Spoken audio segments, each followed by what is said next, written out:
I'm Morgan Reynolds, 32, a senior automotive engineer at Detroit Motors. 10 years ago, I walked away from my wealthy stepfamily and built my own life in the motor industry.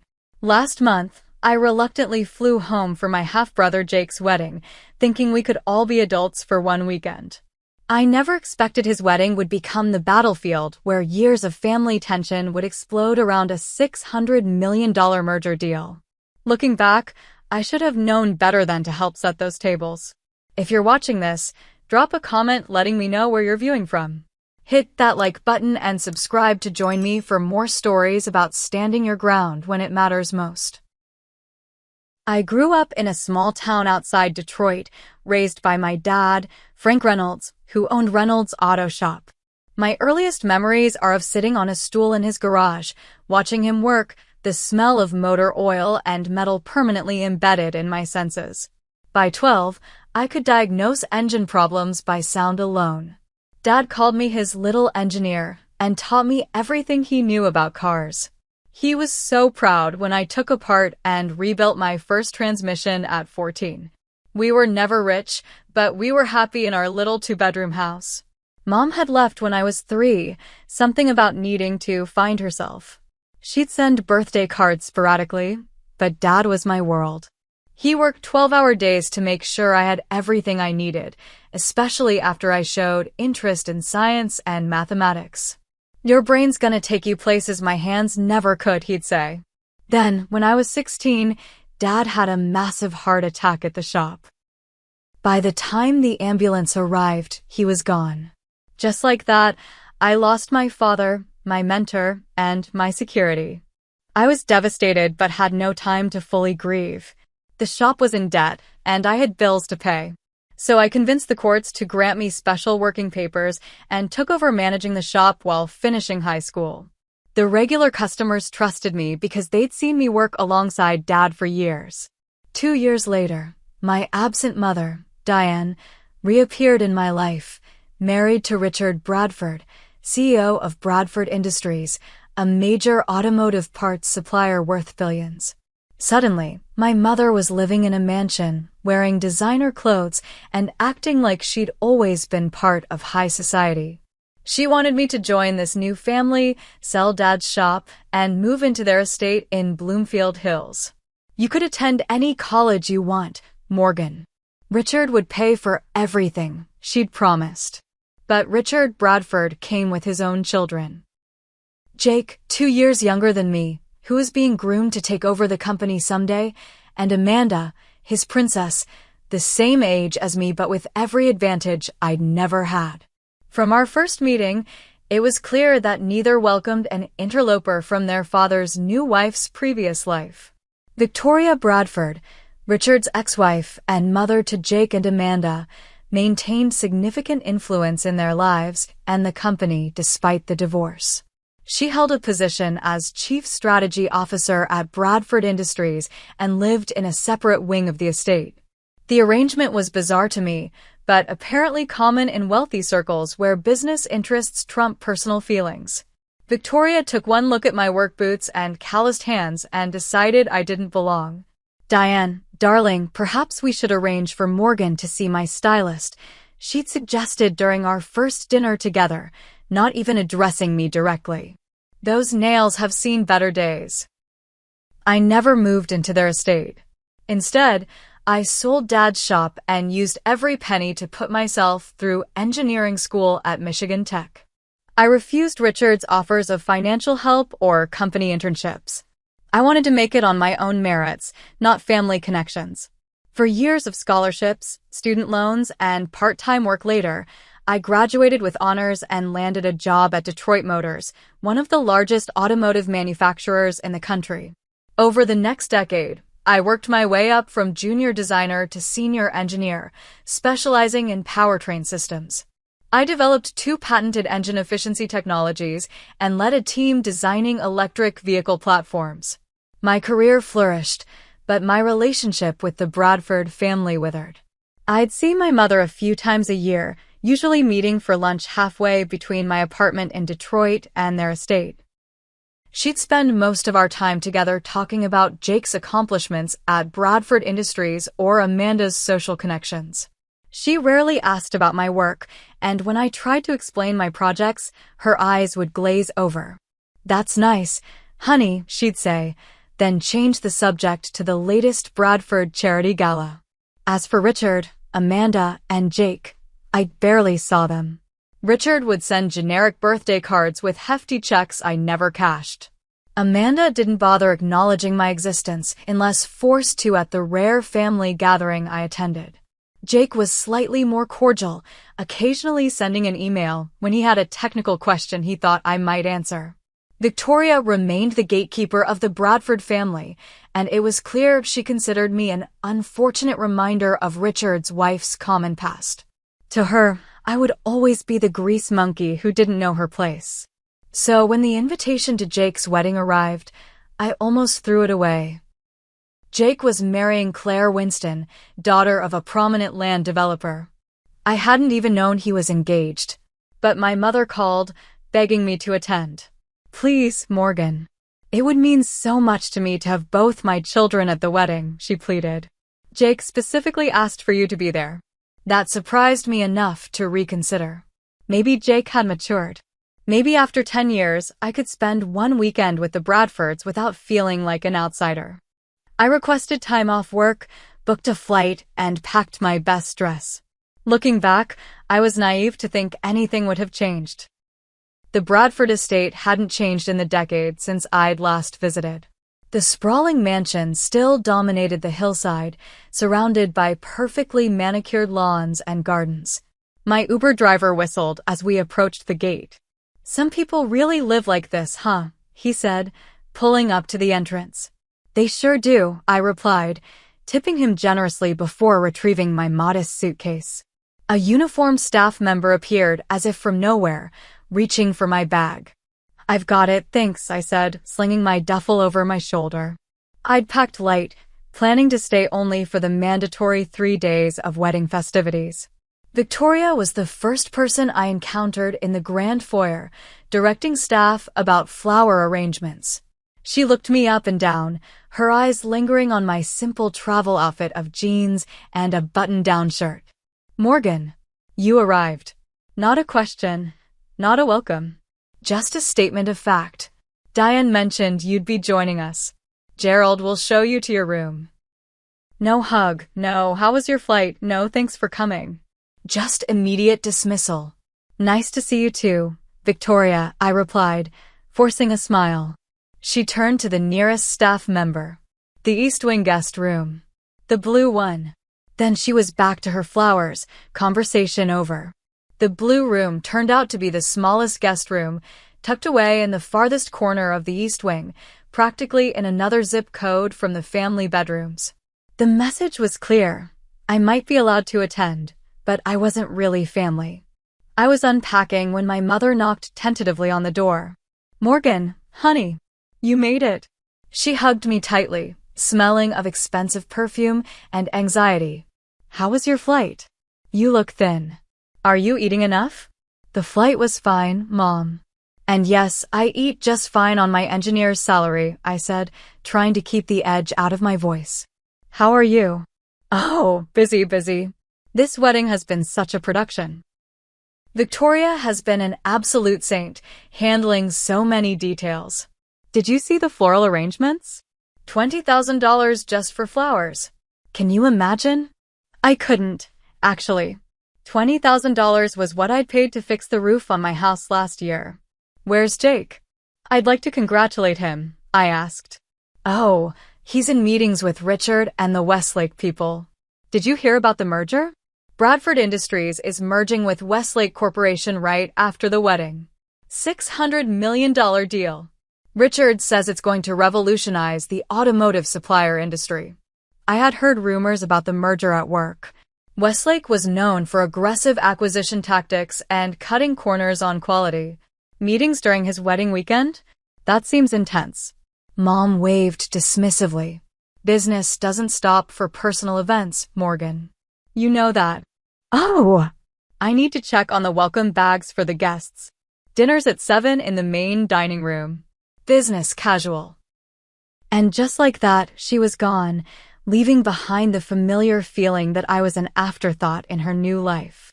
I spent the afternoon reacquainting myself with the estate, nodding politely to staff who didn't recognize me and avoiding the busy areas where I might encounter Victoria or Amanda. Around 4, I ventured to the back terrace, hoping for some quiet time before dinner. Instead, I found myself within earshot of a heated business discussion. Richard, Jake, and 2 men in expensive suits were huddled around outdoor furniture, documents spread across the table. "The Winston land is the key," one of the suits was saying. "Without that property for the new facility, the entire manufacturing platform collapses." "Don't worry about the land," Jake replied confidently. "Claire's father has already agreed in principle. The wedding is just formalizing family ties before business ones." I felt a twist in my stomach. Was Jake marrying for love or for a business deal? "And the safety concerns with the e-drive system?" the other suit asked. Richard waved dismissively. "Minor engineering challenges. Nothing that will delay production timelines. Our technical team has it under control." As an engineer specializing in powertrain systems, my ears perked up. E-Drive was a new electric vehicle platform I'd heard about, but the technical specifications were closely guarded. If there were safety concerns... Well, if it isn't my long-lost stepsister, Amanda's voice cut through my thoughts. She stood in the doorway, martini in hand, looking like she'd stepped out of a fashion magazine. "Spying on business meetings now?" "Just getting some air," I replied, stepping away from the terrace. "Good to see you, Amanda." "Wish I could say the same," she smirked. "Still fixing cars in Detroit?" "I'm a senior engineer at Detroit Motors. I design powertrain systems." "Right. Once a mechanic, always a mechanic." She sipped her drink. "Mom's looking for you, by the way. Something about seating arrangements." I highly doubted Victoria was looking for me for anything, but I took the hint and walked away. Dinner that night was excruciating. Seated at the far end of the table, away from the immediate family, I watched as Jake finally made an appearance, looking tired but excited. His fiancée Claire wasn't present, apparently having dinner with her own family. "Morgan, you made it," Jake called down the table, the first genuine welcome I'd received. "Thanks for coming. Claire's excited to meet you." Before I could respond, Victoria cut in. "Jake, darling, tell everyone about the Westlake presentation. Robert was so impressed with your projections." And just like that, the conversation shifted to business. I picked at my meal as Richard, Jake, and Victoria discussed merger details, market projections, and expansion plans. My mother occasionally glanced my way apologetically, but remained silent beside Richard. "What about the technical specifications for the new e-drive system?" I finally asked during a lull. "I've heard there might be some safety concerns." The table went silent. Richard stared at me like I'd suddenly started speaking in tongues. "Where did you hear that?" he asked sharply. "Industry talk," I replied smoothly. "I do work for a major automotive manufacturer." Victoria laughed, a brittle sound. "Morgan, darling, these are complex business matters. Perhaps stick to what you know best." "Like fixing cars?" I suggested, meeting her gaze. "Exactly," she smiled, missing or ignoring my sarcasm. "Now, Jake, about the rehearsal dinner tomorrow." The conversation moved on, my question brushed aside. But I didn't miss the concerned look Jake and Richard exchanged. Something about that e-drive system wasn't right, and they knew it. Later, as I was heading back to my isolated blue room, I overheard Victoria speaking to my mother in the hallway. "Really, Diane, I don't know why you insisted she come. She's completely out of place here. Did you see her asking about technical specifications at dinner? So inappropriate." "She's my daughter, Victoria," my mother replied, but her voice was weak. "And she is an engineer. She understands these things. She fixes cars," Victoria dismissed. "This is a multi-million-dollar corporate merger. There's a difference." I slipped away before they could see me, my resolve hardening. I might just be the mechanic to them, but I knew more about automotive engineering than anyone in that house. And something told me that knowledge might be more valuable than they realized. The next morning, I woke early to the sounds of increased activity throughout the estate. The wedding was still a day away, but the rehearsal dinner was that evening and final preparations were in full swing. Rather than hide in my room, I decided to make myself useful. If nothing else, helping with setup would give me something to do besides awkward family interactions. I found the event coordinator, an overworked woman named Patty, in the garden marquee, surrounded by staff and looking frazzled. Need an extra pair of hands? I offered. She looked me up and down. Your family, right? Ms. Bradford said family wouldn't be helping with setup. I'm Morgan Reynolds, the bride's stepsister. And I'm happy to help. Relief washed over her face. Thank God. We're short 3 staff members who called in sick. Can you handle table arrangements? For the next few hours, I worked alongside the catering staff, arranging tables, placing centerpieces, and folding napkins into elaborate shapes. The physical work felt good after the tension of the previous evening. Several times, staff members asked if I was a professional event planner, impressed by my efficiency and attention to detail. Engineer, I'd reply with a smile. I just like things to function properly. Around noon, I was checking the stability of a particularly wobbly table when a young woman approached me. Excuse me, do you know where I can find more of these place cards? We seem to be short a few. I looked up to find myself face to face with a pretty blonde woman who looked anxious, but friendly. Sorry, I'm just helping out. You might want to ask Patty, the coordinator. Oh! I thought you were part of the event staff. She looked embarrassed. I'm Claire, by the way. Jake's fiancée. I straightened up, wiping my hands on my jeans. Morgan Reynolds. Jake's stepsister. Her eyes widened. Morgan. I've been hoping to meet you. Jake's told me so much about you. That surprised me. He has. Of course. He says you're the smartest person in the family.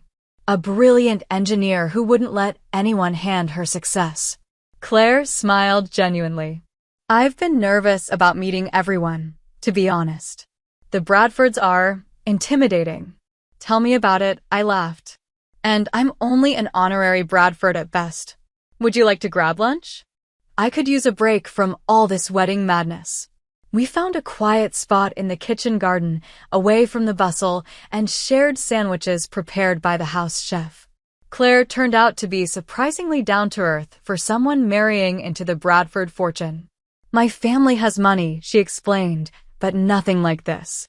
Dad developed some successful properties in Michigan, but we still fly commercial and do our own grocery shopping. How did you meet Jake? I asked, curious about what had drawn her to my status-conscious stepbrother. At a charity fundraiser. I was there representing my father's foundation, and Jake was different than I expected. Kinder. More thoughtful than most men in his position. Her expression softened. When we're alone, away from all this, he's just Jake. Not the Bradford heir. I found myself warming to Claire. So the wedding planning has been intense, I take it? Overwhelming, she admitted. Victoria has opinions about everything, from my dress to the champagne brand. Sometimes I feel like I'm just a prop in the Bradford family production. That sounds familiar, I said. I've always felt like an unwanted extra in their perfect family portrait. Claire hesitated, then spoke quietly. Can I tell you something in confidence? I nodded. I'm not entirely comfortable with how intertwined this wedding is with the business merger. My father's land is part of the deal, and sometimes it feels like I don't know, part of the transaction. Have you talked to Jake about this? I've tried, but he insists it's just good timing. The merger has been in works for months, and the wedding date was set before final negotiations. She sighed. Maybe I'm being oversensitive. Before I could respond, we heard Victoria's voice approaching. Claire immediately straightened, her demeanor shifting to polite deference. Victoria rounded the corner with three elegantly dressed women, clearly old friends from her social circle. She stopped short when she saw us. "Claire, there you are. We've been looking everywhere. The florist needs final approval on your bouquet." Her gaze slid dismissively over me. "I see you've met Morgan." "Yes, we were just having lunch and getting acquainted," Claire replied. One of Victoria's friends peered at me curiously. "Is this your wedding planner, Victoria?" "She's done a marvelous job with the table arrangements." Victoria's smile tightened. "No, Judith. This is Diane's daughter from her first marriage. Morgan works with cars in Detroit." "I'm an automotive engineer," I corrected. "Senior powertrain systems developer at Detroit Motors." Victoria waved her hand dismissively. "Don't mind her, she's just the mechanic. We keep her around for when things break." Her friends tittered with laughter. I saw my mother, who had just joined the group, wince visibly but remain silent. Claire looked mortified. The casual cruelty of Victoria's words hit me like a physical blow. 10 years of professional accomplishments, my patents, my team leadership position, all reduced to just the mechanic with a few dismissive words. "If you'll excuse me," I said, standing up. "I should get back to the setup." "Oh, don't trouble yourself," Victoria replied. "We've hired professionals for that." "Claire, come along now. We have decisions to make." As they walked away, I heard Victoria murmuring to her friends, no sense of social graces. "You can take the girl out of the garage." I stood there, humiliation burning through me, until Claire glanced back apologetically before being swept away. My mother wouldn't meet my eyes as she followed Victoria's entourage. In that moment, something shifted inside me. The hurt crystallized into resolve. I was done trying to fit into their world or earn their respect. I was Morgan Reynolds, automotive engineer, my father's daughter.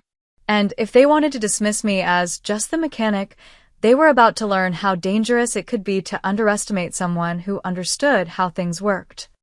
After the humiliating encounter with Victoria and her friends, I retreated to my room, fighting back tears of anger and frustration. For a few minutes, I seriously considered packing my bag and catching the next flight back to Detroit. What was I even doing here?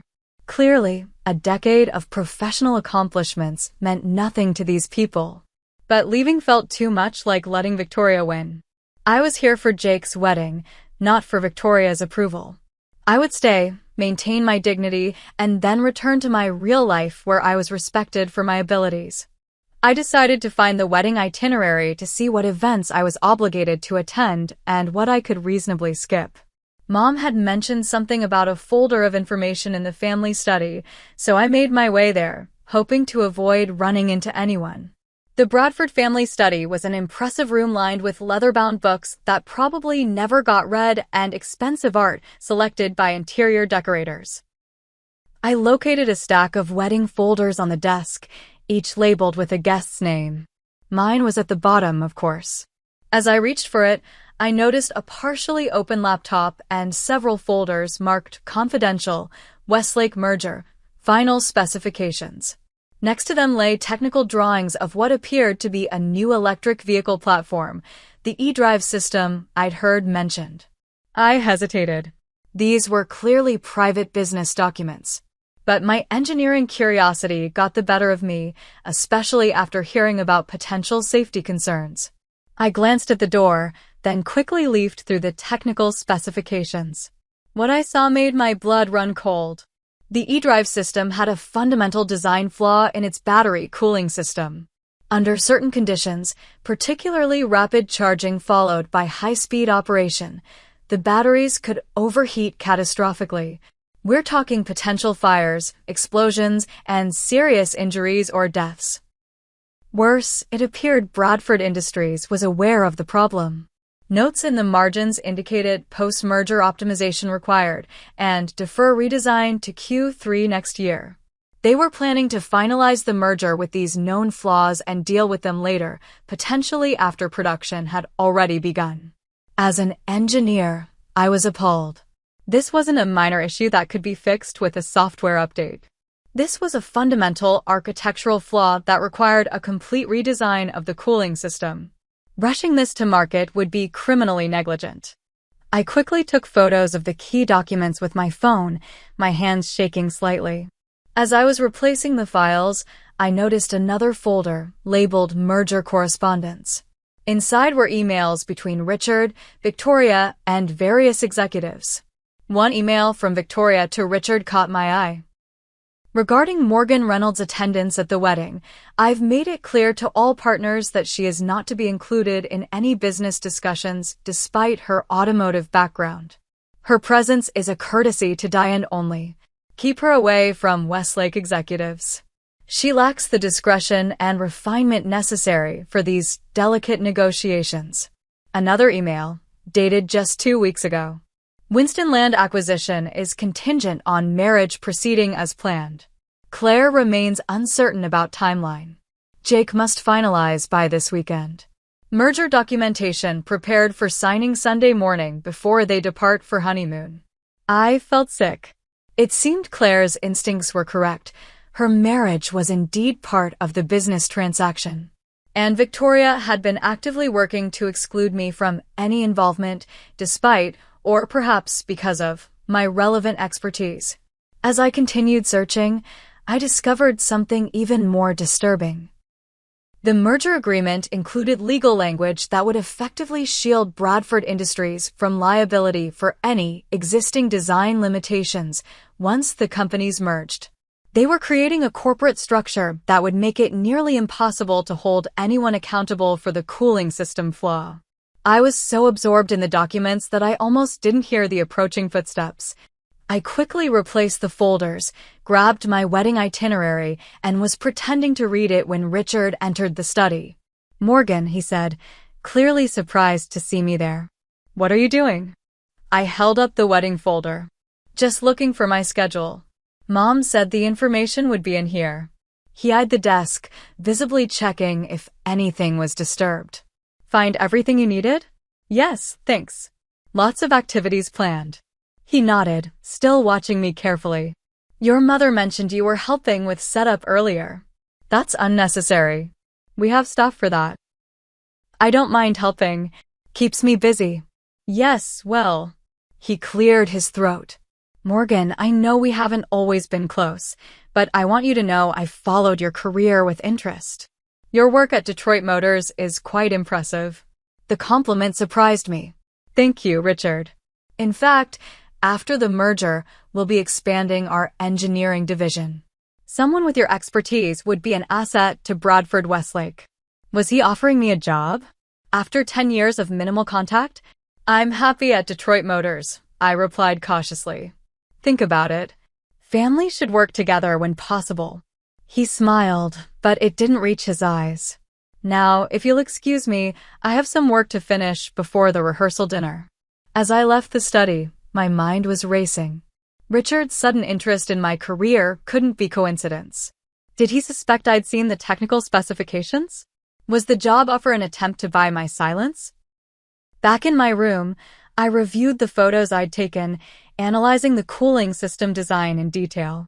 The flaw was even worse than I'd initially thought.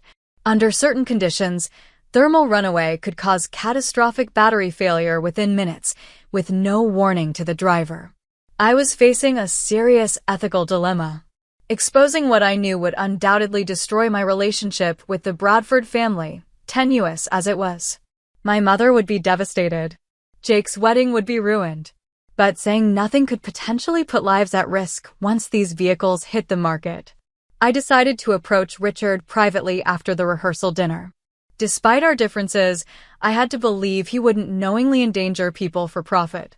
Perhaps he didn't fully understand the technical implications of the design flaw. I would explain the issues calmly and professionally, engineer to businessman, and trust that he would do the right thing. As I dressed for the rehearsal dinner, I practiced my explanation, keeping it simple but accurate. I even prepared some rough sketches showing how the cooling system could be redesigned without delaying production too significantly.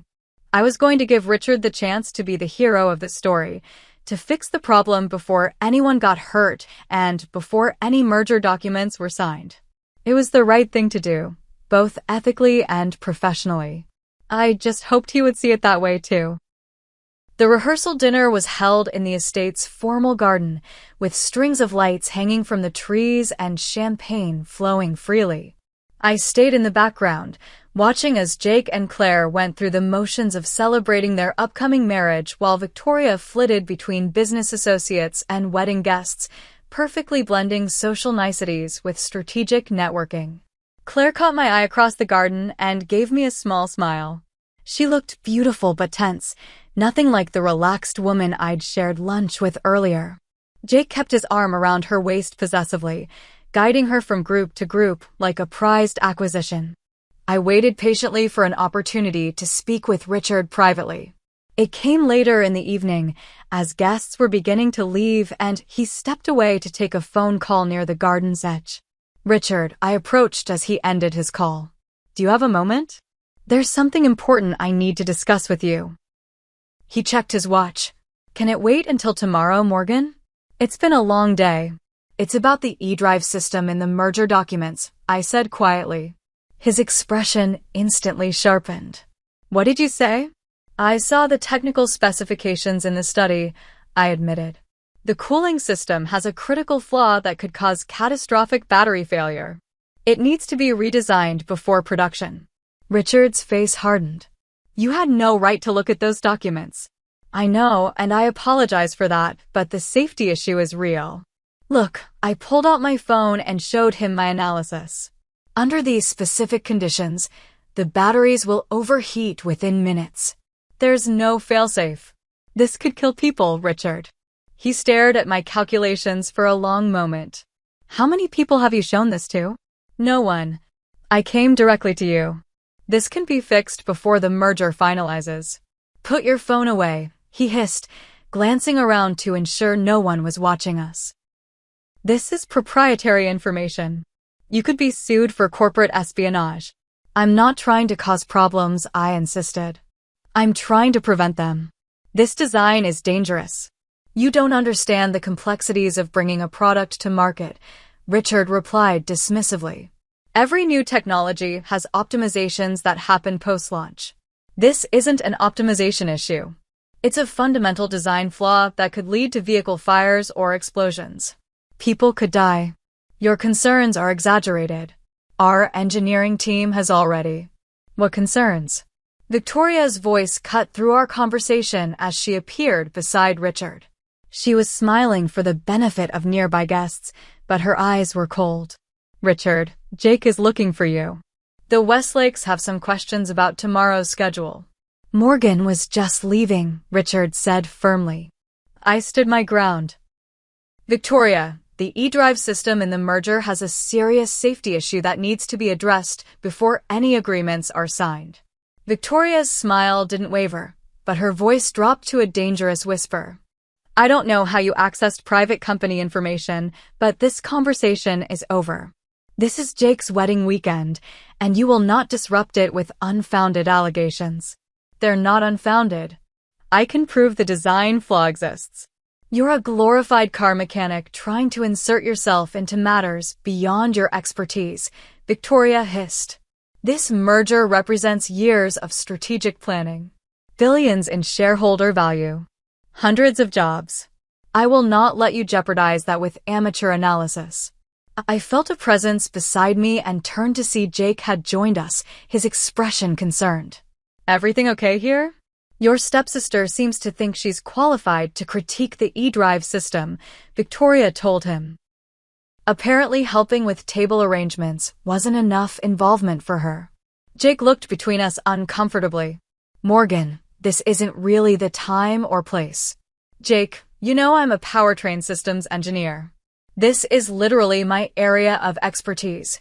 The cooling system design is flawed. I appealed to him directly. You can't put this on the market as is. A flicker of uncertainty crossed Jake's face, but Richard cut in. That's enough, Morgan. This is a family celebration, not a technical review meeting. I'll contact Westlake directly, I said, frustration building. They deserve to know what they're buying. Victoria's fake smile finally dropped. You will do no such thing. If you attempt to interfere with this merger, I'll make sure Detroit Motors knows exactly what kind of corporate spy they've employed. Are you threatening me? I'm protecting this family's interests. Something you clearly have no regard for. My mother appeared then, her expression pleading. Morgan, please. Not now. This is Jake's special weekend. Mom, this is serious. The e-drive system always has to be the center of attention, Victoria interrupted smoothly. Some things never change, do they, Diane? My mother looked torn, glancing between Victoria and me. Morgan, maybe this discussion could wait until after the wedding? I couldn't believe it. Even now, faced with a serious safety issue, my mother was choosing to appease Victoria rather than listen to me. The merger is being signed after the wedding, I reminded her. This can't wait. Richard stepped closer, lowering his voice. Morgan, if you pursue this, you're not just attacking a business deal. You're attacking your family. Your mother's security depends on Bradford Industries' success. The threat was clear. My mother had no career, no savings of her own. She was completely dependent on Richard financially. Think carefully about your next move, Victoria added. Diane, take Morgan back to the house. She's had too much champagne. I've had one glass, I protested. Morgan, please, my mother begged quietly. Don't make a scene. I looked around at them, Richard calculating, Victoria triumphant, Jake uncomfortable but silent, my mother anxious and pleading. None of them cared about the truth. None of them cared about the potential harm their actions could cause. All that mattered was the merger, the money, the Bradford family reputation. Fine, I said finally. But this conversation isn't over. As my mother led me away, I caught sight of Claire watching the interaction from across the garden, concern evident on her face. At least someone seemed to recognize that something was seriously wrong. Back in the house, my mother followed me to my room. Morgan, I don't know what's gotten into you. This merger is incredibly important to Richard and Jake. More important than safety? More important than doing the right thing. You don't understand the pressure they're under, she insisted. The board, the shareholders, the market expectations. And you don't understand the technical issues I've identified, I countered. People could die, Mom. She sighed heavily. Richard wouldn't allow a dangerous product on the market. He's a good man. Is he? Because he just threatened your financial security to keep me quiet. My mother looked away. He didn't mean it that way. Yes, he did. And you know it. I sat on the edge of my bed, suddenly tired. When did you become this person, Mom? Someone who values money and status over everything else. That's not fair. I've built a life here. No, you've attached yourself to someone else's life. And you've let Victoria dictate your relationship with your own daughter for years. Her eyes filled with tears. Please, Morgan. Just get through this weekend. For me. For Jake. Don't ruin everything. As she left, I sat alone in the blue guest room, weighing my options. I could stay silent, attend the wedding tomorrow, and fly home Sunday knowing I'd done nothing as a potentially deadly design went into production. Or I could act, knowing it would likely sever my relationship with the Bradfords permanently and possibly hurt my mother financially. The wedding day dawned bright and clear, as if nature itself had been paid to cooperate with Victoria's perfect event. I dressed in my navy blue cocktail dress, appropriate but not attention-grabbing, and made my way to the garden where chairs had been arranged for the ceremony. Despite everything, part of me still hoped for a last-minute resolution. Perhaps Richard had reconsidered overnight. Perhaps he'd realized the liability issues and decided to address the design flaw before finalizing the merger. Those hopes were dashed when I overheard him speaking with the Westlake CEO before the ceremony. All documents are prepared for signing tomorrow morning, Richard was saying. The lawyers have reviewed everything. It should be smooth sailing. Excellent, the CEO replied. The board is very pleased with the eDrive acquisition. The market potential is enormous. They knew. They all knew. and they were proceeding anyway. As I took my seat for the ceremony, resolve hardened within me. Victoria had called me just the mechanic once too often. She was about to learn that sometimes the mechanic is exactly the person you should have listened to. The wedding ceremony itself was picture perfect, exactly as Victoria had orchestrated. White roses adorned every surface, a string quartet played softly, and the weather remained ideal as Jake and Claire exchanged vows beneath an elaborate floral arch. If you didn't know the undercurrents of business and family tension, you'd think it was a fairy tale wedding. I watched Claire carefully during the ceremony. She recited her vows clearly, but without the emotional glow most brides exhibit. Jake, for his part, seemed more relieved than joyful, as if completing a particularly challenging business objective. Throughout the ceremony, I sat in my assigned seat in the back row, far from the immediate family. My mother occasionally glanced back at me nervously, while Victoria pretended I didn't exist. The seating arrangement told its own story. Bradford family members and Westlake executives occupied the front rows, with the Winston family, Claire's relatives, given prominent but slightly secondary positioning. After the ceremony, guests moved to the grand tent for the reception. My place card, as expected, seated me at a table far from the family, with distant acquaintances and business associates deemed too unimportant for better placement, but too important to exclude entirely. I watched as Richard, Victoria, and Jake worked the room with practiced efficiency. They moved from table to table, but it wasn't random socializing.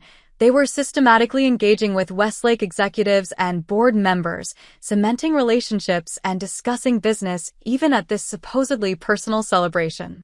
Claire was left to entertain her own family members, looking increasingly isolated in her designer wedding gown. When she caught my eye across the room, I gave her a sympathetic smile. She made her way over to my table during a lull in the formalities. "Morgan, are you okay? That looked intense last night with Victoria and Richard." "I'm fine," I assured her.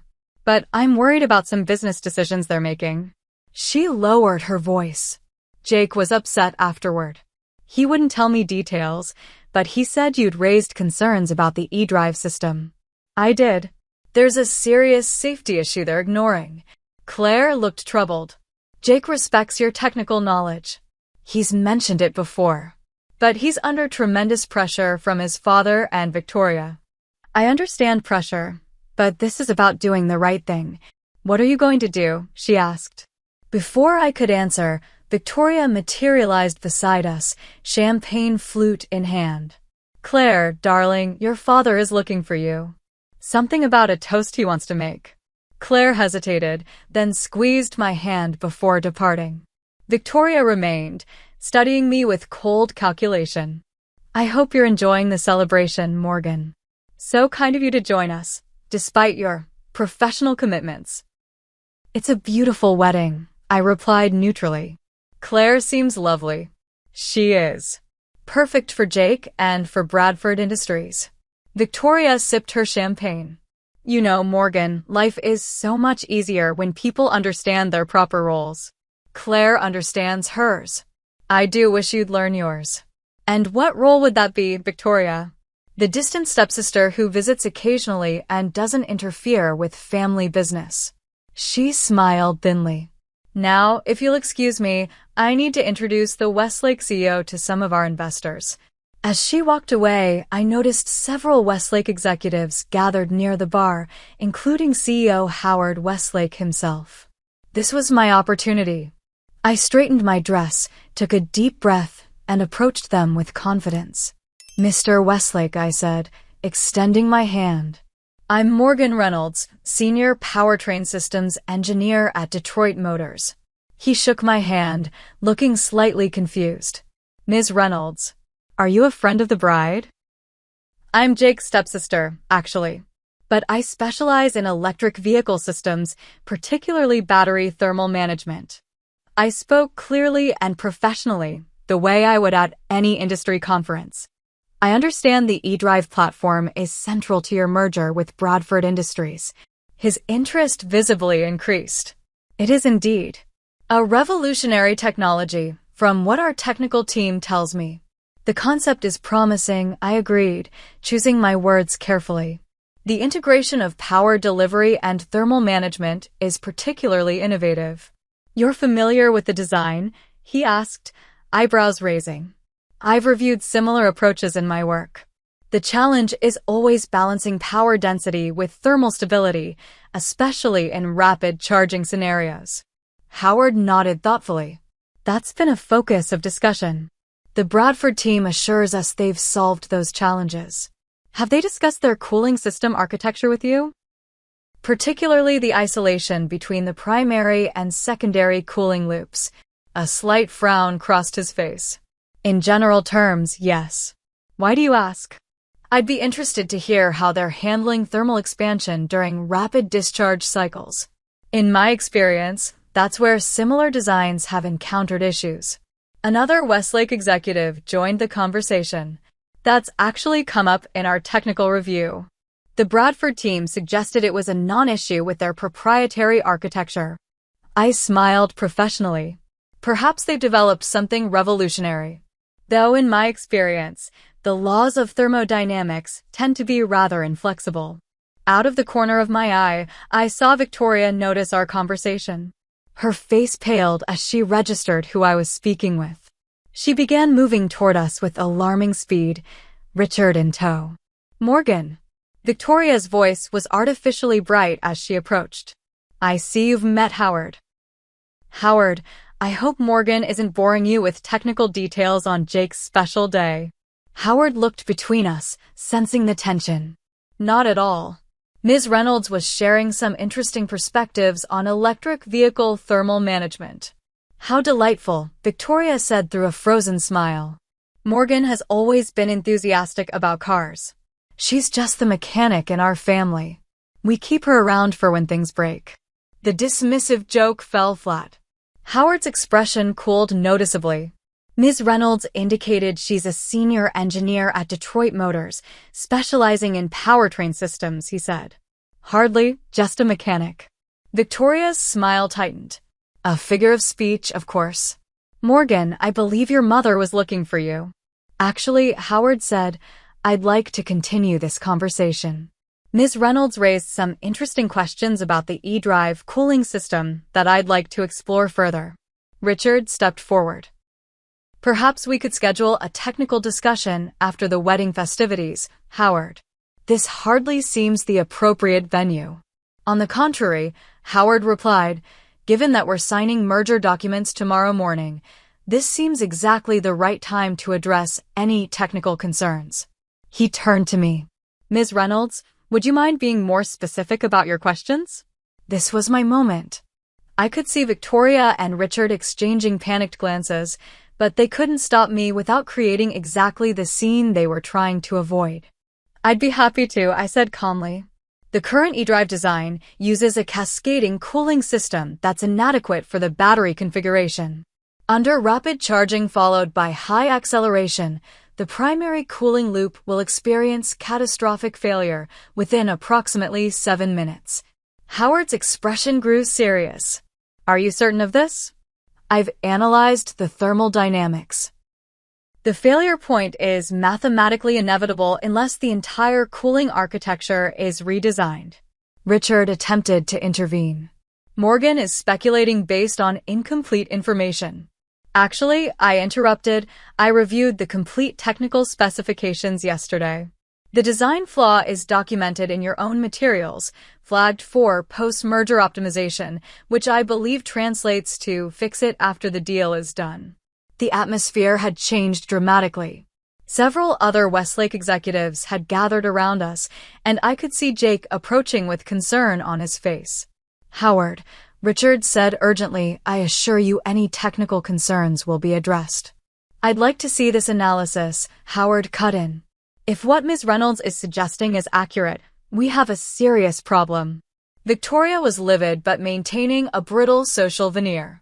This is Jake's wedding reception. Surely this discussion can wait until tomorrow.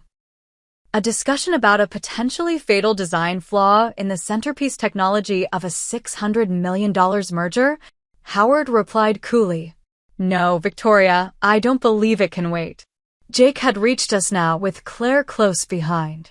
What's happening? He asked, looking between us all. Howard turned to him. Your stepsister has raised significant safety concerns about the e-drive system. Concerns that apparently your team was aware of but chose not to disclose to us. Jake looked at me, then at his father. The cooling system issue? I told you we needed to address that before proceeding. Richard's face flushed with anger. Jake, not now. When, Dad? After the papers are signed? After cars start catching fire? Jake turned to Howard. Morgan is right. The cooling system needs to be redesigned. I flagged this months ago, but was overruled. Victoria looked as if she might spontaneously combust.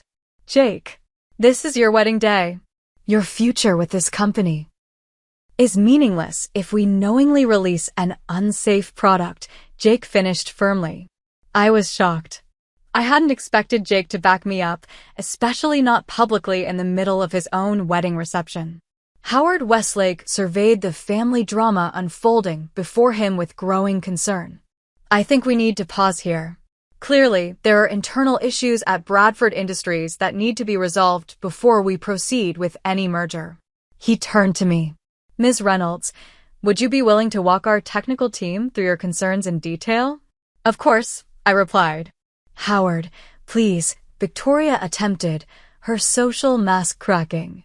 Morgan is not even part of Bradford Industries. She has no authority. But she does have expertise, Howard interrupted. Expertise that appears relevant to a $500 million investment my company is about to make. He nodded to his colleagues. Gentlemen, ladies, I believe we need to reconvene. As the Westlake contingent moved away for an impromptu conference, Victoria rounded on me. You've ruined everything, she hissed. Years of work, destroyed in minutes. I didn't destroy anything, I replied calmly. I prevented a potential disaster. If those vehicles had gone to market with that cooling system, people could have died. You had no right to interfere, Richard growled. Actually, I had every right. As an engineer, I have an ethical obligation to speak up when I see a design that could endanger lives. Claire stepped forward, placing herself slightly between me and Victoria. I think Morgan did the right thing. And clearly Jake agrees. Jake nodded, his arm around Claire. I do. Dad, I tried to tell you the system wasn't ready. This isn't Morgan's fault. Victoria couldn't believe what she was hearing. Jake, she's deliberately sabotaged this merger on your wedding day. No, Jake replied firmly. She's prevented us from making a catastrophic mistake, both ethically and legally. If those cars had failed after we knowingly concealed the defect, we'd be facing criminal charges, not just civil liability. As the argument continued, Howard Westlake returned. In light of these revelations, we're suspending merger negotiations pending a complete technical review of the e-drive system. Victoria looked as if she might faint. Richard's face had gone from red to ashen. However, Howard continued, glancing at me, we remain interested in the underlying technology. Ms. Reynolds, if you'd be willing to consult on the redesign of the cooling system, Westlake would be grateful for your expertise. Before I could respond, my mother appeared at my side, having finally gathered the courage to approach. I'm proud of you, Morgan, she said quietly. Your father would be too. It was the first time in years she'd mentioned my father, and the first time in even longer that she'd stood with me instead of deferring to Victoria. The simple statement meant more than she could know. As the reception continued around us, its celebratory mood now tinged with tension and whispered conversations, I realized that Victoria had been right about one thing. I was indeed just the mechanic in this family. But sometimes, the mechanic is exactly the person who prevents a catastrophic breakdown. The days following Jake and Claire's wedding were chaotic, to put it mildly. The Westlake-Bradford merger was officially suspended pending a complete technical review, sending shockwaves through both companies and the automotive industry at large. Business news outlets speculated wildly about what had happened, with headlines ranging from Bradford-Westlake merger hits technical snag to safety concerns derail $600 million automotive deal. I extended my stay in Michigan by a week, working directly with Westlake's engineering team to explain the cooling system flaws in detail. Howard Westlake had arranged for a conference room at their headquarters where I walked their technical staff through my analysis. Their chief engineer, a veteran in the industry, confirmed my findings within hours. This would have been catastrophic, he told Howard. Morgan's assessment is spot on. We're looking at complete thermal runaway in certain operating conditions. Jake surprised me by joining these technical sessions, taking responsibility in a way I hadn't expected from him. I knew something wasn't right with the system, he admitted during one meeting. But I let myself be convinced that we could fix it after the merger. That was wrong, and I'm grateful Morgan had the courage to speak up when I didn't. This new side of Jake, thoughtful, accountable, and genuinely concerned with doing the right thing, was a revelation. We began having actual conversations for the first time in our lives, finding common ground in our shared concern for the company's future and the safety of its products. I never really knew you, he told me over coffee one afternoon. Victoria always painted you as this resentful outsider who didn't understand our world. But you understand the most important part of it better than any of us. The engineering? I asked. The integrity, he corrected. Dad and Victoria got so focused on stock prices and market share that they lost sight of what matters. You never did. Claire also reached out, inviting me to lunch away from the Bradford estate. Their honeymoon had been postponed due to the merger crisis, but she seemed relieved rather than disappointed. You gave us an unexpected wedding gift, she said. Jake is finally standing up for himself against Victoria and Richard. He's talking about restructuring the company's leadership. How are you handling all this? I asked her. Honestly, I'm proud of him. And I'm glad to know my husband isn't willing to cut corners on safety for profit. She smiled. Plus, I like you, Morgan. I'm hoping we might actually become real family now. The situation with Richard and Victoria was less positive, as expected. Richard vacillated between fury and desperate damage control, while Victoria simply refused to speak to me at all. My mother was caught in the middle, torn between her husband and her daughter. A week after the wedding, she came to my hotel room, looking exhausted but determined. I've spent 10 years being Victoria's shadow, she said without preamble. Letting her dictate how I should dress, who I should talk to, even how I should interact with my own daughter. She took a deep breath. I'm done with that. What does that mean, Mom? It means I've told Richard that either Victoria's influence over our family changes or our marriage does. Her hands trembled slightly, but her voice was steady. I should have stood up for you years ago, Morgan. I'm so sorry I didn't. I hugged her tightly, feeling a knot of long-held tension finally begin to unravel. It's never too late to start. As for Bradford Industries, the company faced a critical juncture.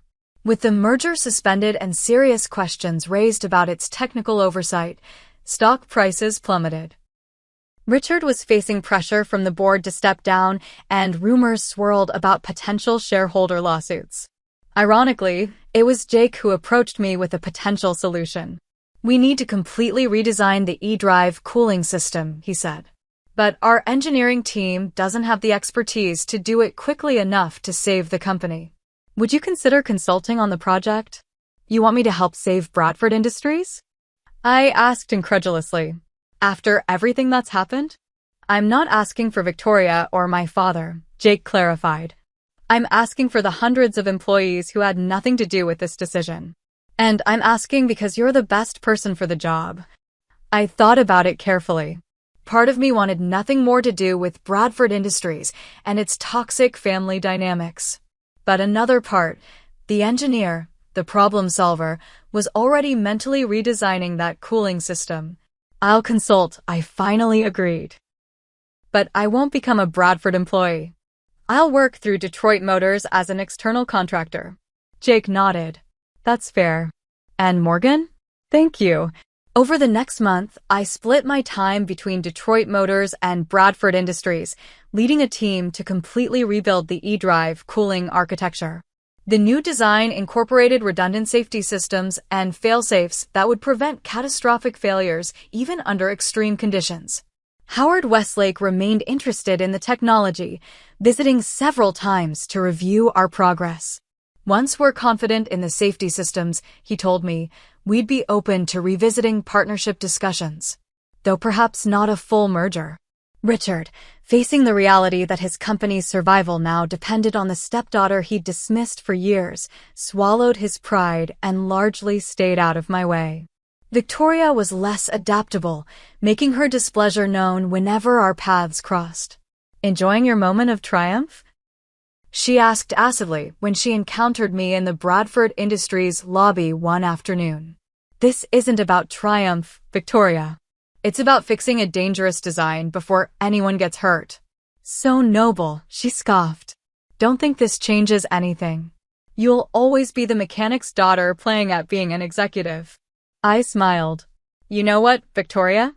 I am my father's daughter. He taught me to fix things properly the first time, to take pride in my work, and to never cut corners when safety is on the line. If that makes me just a mechanic in your eyes, I'll wear that title proudly." 3 months after Jake's wedding, Bradford Industries unveiled the redesigned eDrive system to industry analysts. The reviews were overwhelmingly positive, with several experts highlighting the innovative safety features as setting a new standard for the industry. Jake, who had stepped up as the new public face of the company while Richard took a less visible role, made a point of crediting me publicly during the presentation. The breakthrough cooling architecture was developed under the leadership of Morgan Reynolds, one of the industry's foremost powertrain systems engineers, and, I'm proud to say, my sister. Not stepsister. Sister. I declined Richard's subsequent offer of a permanent executive position at Bradford Industries. My life and career were in Detroit, where I had built my reputation on my own terms. But I did agree to remain as a technical advisor, consulting on new electric vehicle platforms. My mother followed through on her promise to assert her independence from Victoria's influence. She began spending more time in Detroit, getting to know my world instead of always expecting me to fit into hers. We were rebuilding our relationship slowly, one honest conversation at a time. As for Jake and Claire, they finally took their postponed honeymoon 6 months after the wedding. Before leaving, Jake informed the family that upon their return, they would be moving to their own home rather than living on the Bradford estate. Victoria nearly imploded, my mother reported with barely suppressed amusement. She's losing her grip on the family one person at a time. A year after the wedding that almost destroyed a family business, I received an Industry Innovation Award for the eDrive cooling system design. Jake, Claire, and my mother sat in the audience as I accepted it. Victoria and Richard declined to attend. Standing at the podium, looking out at my small but genuine family, I reflected on everything that had happened since that moment in the garden when Victoria had dismissed me as just the mechanic. In engineering, as in life, the most catastrophic failures often begin with the smallest oversights, I told the audience. A loose connection. A miscalculation. A voice ignored because it doesn't come from the expected source. But integrity and expertise can't be measured by titles or family connections. Sometimes, the person you need most is the one you've been taught to overlook. After the ceremony, my mother hugged me tightly. "Your father would be bursting with pride," she whispered. For the first time in years, hearing her mention him didn't sting. "I think he would," I agreed. As we left the venue, Jake pulled me aside. "You know, if Victoria hadn't called you, just the mechanic, that day, none of this would have happened. Bradford Industries might have collapsed under lawsuits after the first eDrive failures. So in a way, we should thank her?" I laughed. "I wouldn't go that far," Jake grinned. "But it does show that sometimes the best thing that can happen is having someone underestimate you completely." He was right. Victoria's dismissive words had been the final push I needed to stop seeking approval I would never receive and start using my voice for what really mattered. In trying to diminish me, she had inadvertently empowered me to take my rightful place at the table. The lesson wasn't lost on me. Our worth isn't determined by how others see us, but by how we see ourselves and the courage we show when faced with difficult choices. Sometimes being underestimated is the greatest advantage of all. It gives you the element of surprise when you finally show your true capabilities. If you've ever been dismissed, overlooked, or called just anything, remember my story. Your knowledge, your skills, your integrity, these are powerful tools that no one can take from you. Use them wisely, speak up when it matters, and never let anyone else define your value. Have you ever been underestimated and then proved someone wrong? Share your story in the comments below. If this resonated with you, please hit that like button and subscribe for more stories about standing your ground. Thanks for listening, and remember, sometimes being just the mechanic means you're exactly the person who can prevent a disaster.